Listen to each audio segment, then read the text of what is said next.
Blackmail అన్నారు. అది ఎంత అమౌంట్ ఏమైనా బ్లాక్‌మెయిల్ చేసారా? ఏంటది?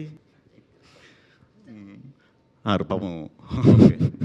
రీల్‌కి బ్లాక్‌మెయిల్ చేశారు. నేను నవ్వుతా చెప్తున్నాను, వేరే విధంగా అనుకోకండి. రీల్‌కి ఈయన కూడా చెప్పడానికి చాలా ఇబ్బంది పడ్డారు.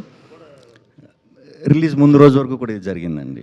రిలీజ్ ముందు రోజు వరకు కూడా ఇదొచ్చింది. ఆ విషయంలో అయితే ఈయన చాలా చాలా నలిగిపోయారు. అలా అని చెప్పి మమ్మల్ని ప్యానిక్ చేయలే. అదే.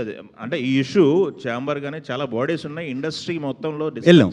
ఎళ్లారా? వెంటనే కంప్లెయింట్ ఇండస్ట్రీ సపోర్ట్ ఎలా ఉందండి? 100% సపోర్ట్ చేసి. ఓకే. సో రోజు సండే మార్నింగ్ 9:00 నాకు ఫోన్ వచ్చింది. నేను ఫోన్ లిఫ్ట్ చేయట్లేదు. అంటే వరుసగా కొడుతుంటే ఏమంటే సుబ్రహ్మణ్యం గారు మీరు ఫోన్ లిఫ్ట్ చేయండి ఒకసారి అర్జెంట్ వాట్సాప్ చూడండి అన్నారు. సార్ వాట్సాప్ చూసేటప్పుడు మన సినిమా ఫస్ట్ హాఫ్ అంతా అలా వచ్చేస్తుంది. ఏంటంటే ఇది ఏం జరిగిందంటే తెలియదు, మీరు అర్జెంట్గా మాట్లాడుకుని అంటే నా కొడుకు హైదరాబాద్లో వాడికి ఎన్న ఫోన్ చేస్తే వాడు లిఫ్ట్ చేయలేకపోతున్నాడు. సండే కదా మార్నింగ్ 9కి మా వర్క్ బాయ్ ఉంటే బాయ్ ద్వారా మా అబ్బాయి చెప్తే వెళ్ళి చూసేటప్పటికి వాడు మా వాడు టెన్షన్ పడి అసలు ఏమీ అర్థం కాలేదు డాడీ, అసలు ఏంటి డాడీ మన భవిష్యత్తు ఏంటి, మన పరిస్థితి ఏంటి, సినిమా అంతా ఇలా బయటకు వచ్చేస్తే మనం ఎలాగా అంటే ఒకేసారి నాకు కూడా ఒకేసారి బాడీ అంతా షేక్ అయిపోయింది. భూమి మీద కాళ్ళు అలా కదిలిపోయినాయి. ఇప్పుడు వెంటనే మనకి ఏం గుర్తుకొస్తుంది, మా వయసు వాళ్ళకి పిల్లలు కనబడతారు, పిల్లల భవిష్యత్తు ఏంటి, సినిమా అంతా ఇలా బయటకు వచ్చేది ఏంటి,